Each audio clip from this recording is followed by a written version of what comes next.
Welcome back to the second part of the investing show, Smart Investing Show. This is where we start off the show. We do have the companies Lockheed Martin, Generac, and Seagate. We'll talk about that. But before we get into that, we're going to talk to our financial planner, our CFP, Harrison Johnson. Harrison, glad you're here. Always.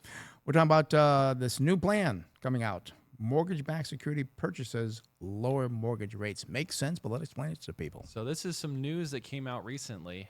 It looks like Fannie Mae and Freddie Mac are going to be purchasing $200 billion worth of mortgage-backed securities. So essentially what that means is Fannie Mae and Freddie Mac, or let me back up. When you get a mortgage, you get a mortgage through a loan officer, and they source the money that you're borrowing from different investors. And so once you get that mortgage, those investors often then sell those mortgages to places like Fannie Mae and Freddie Mac or other investors.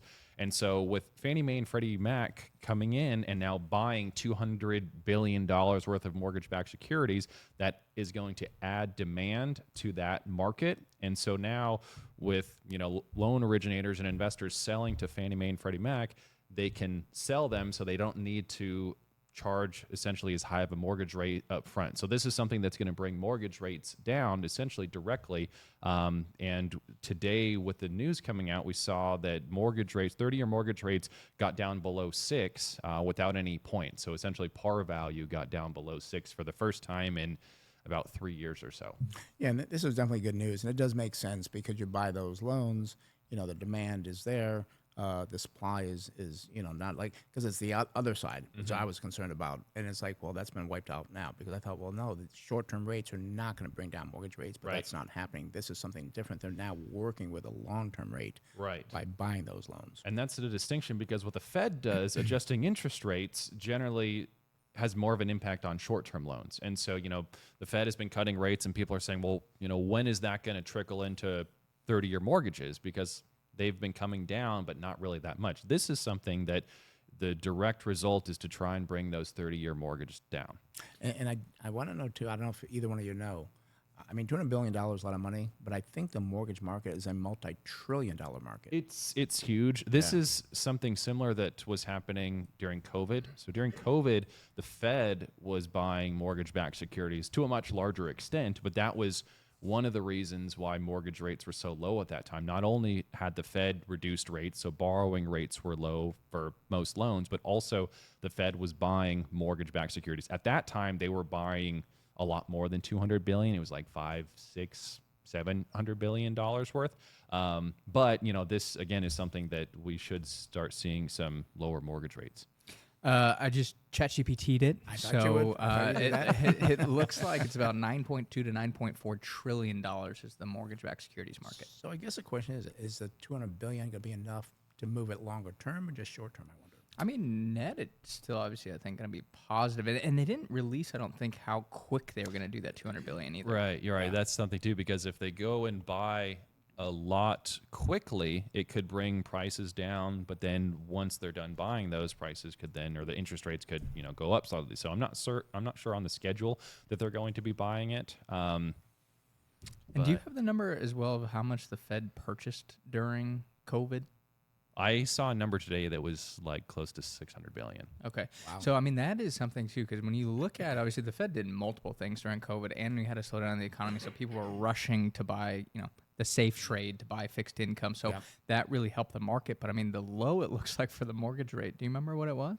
Oh, gosh, I think it was like 2, wasn't it? Yeah, 2.65. Looks like in January 2021 was we the won't see low. that. No, we won't see that from this. I work with don't people. be waiting for that. I see people come in and they show me their mortgage statements. It's like, under 3. We're not going to see that again for a while. And I do know, kind of looking at some of the details with the Fed cutting rates, it long-term should help mortgage rates. Short-term, it might not. But as the Fed kept and keeps cutting rates potentially, people will start to chase yield further out on the yield curve, which should help create more demand there. If you're getting, let's say, 2%, just making numbers easy in your savings account, you might be like, I'll buy a 10-year treasury now for 3.5 to get that higher yield, and that should create that demand. So it might not be an immediate impact, but if the Fed does keep cutting rates, the Fannie Mae, Freddie Mac, they do more of these buys. I mean, you could see some benefit to mortgage rates. Yeah, and again, the rates that we saw as a result of this, mortgage rates on the 30-year went under 6. Now, you might be saying, well,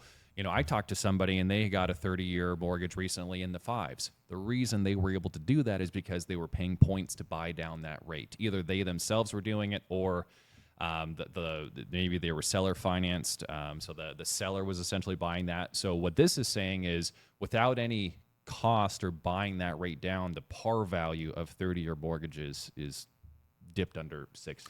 And I think we talked a few weeks ago too about how the new home or the builders are actually buying those down. Exactly. So yeah, a builder will have a community of houses that they build, and then they're selling those, and they essentially have some of the proceeds of the sale go toward buying down those rates. So you can get into, a house and your mortgage rate is 5% or, something like that. But the reason it was so low, again, because it was being bought down. This, is not a result of it being bought down. It's just the actual value that interest rates are coming down. Yeah, and I think this is definitely good news for the economy, for people who want to buy a home and so forth. I don't know, maybe you know or have a thought.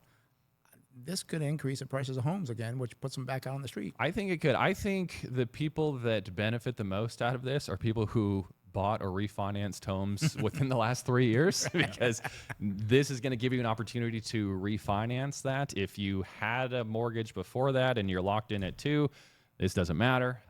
If you are looking at buying a house, this means you could potentially afford more, but that means everybody else can too. So Right. we'll see what the impact on the housing market is on this. Just the only thing that I've kind of read, and this is just really loose reading, is that it shouldn't move the price of the home up that much. And that the reason being is the affordability has just gotten so out of whack that even if rates were to fall to, like, I think there's a study done at 4.99, it actually wouldn't increase affordability enough for like a large set of the population to now step in and buy homes. The big hurdle has been that down payment, and then also too just the affordability component has been so challenging that the people that can buy houses have, and the people that can't buy houses have such a big gap to make up. And so what this tells me is the people that benefit the most is the people that bought the last 3 years, because now they can refi and get a lower payment.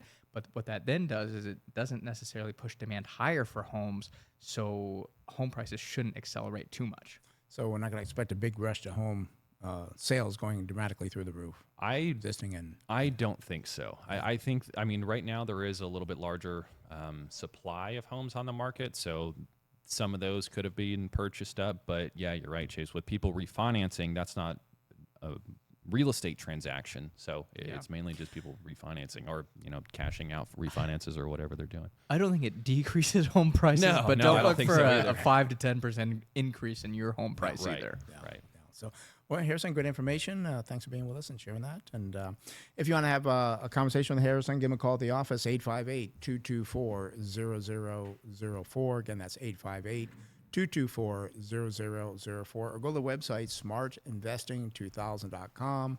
Again, that's smartinvesting2000.com. And he is a fee-based financial planner. He does not try to sell you annuities or life insurance. His job is to lay out a full financial plan for you, talk about taxes, cash flow. Can you afford that home? He just does a great job. You hear him here every week with different topics. So give him a call for that free consultation.